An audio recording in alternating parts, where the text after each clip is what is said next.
Babatiin ko lang ng advance happy birthday yung napakabait kong kumare. Yung nanay ni Jolo Luigi na may birthday sa September 18. So mauna na akong bumati kasi baka may lakad ako o wala ako dito sa Bacoor ng araw ng birthday mo. Kasi meron tayong official business.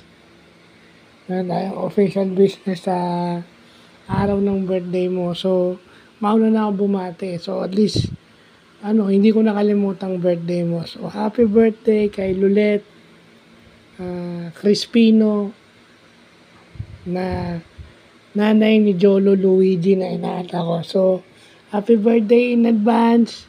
No, stay beautiful and stay sexy kahit lagi mo ko inaasar na pogi ako. Pero hindi naman totoo 'yon. Ang totoong pogi yung asawa mo. Kasi naliligo rin ako sa pang-Alaska niya. Yan yung totoong pogi. Aminado naman lahat ng makakita dyan sa mister mo na yan yung gwapo, hindi ako. Di ba? So, happy birthday in advance.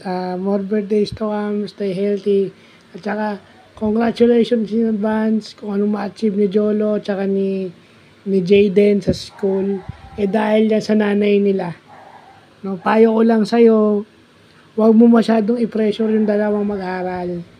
Kasi lalo na siguro kasi hindi mo sila pre-pressure, darating yung time na pagkailangan na nila na magseryoso, lalo na pagdating ng college, makakasurvive sila kasi ang importante sa pag-aaral na i-enjoy. Hindi sila dapat na pe-pressure na mag-aral, dapat yan nag-i-enjoy sila. Nag-i-enjoy silang pumasok. Yeah? Kasi nung ako nag-aaral, di ba? Hindi ko naman na-enjoy yung pag-aaral dahil pressure ako pumasa para hindi masayang yung tuition. Kasama na yung mister mo, alam mo na, di ba? Kaya nga payo ko sa'yo, relax.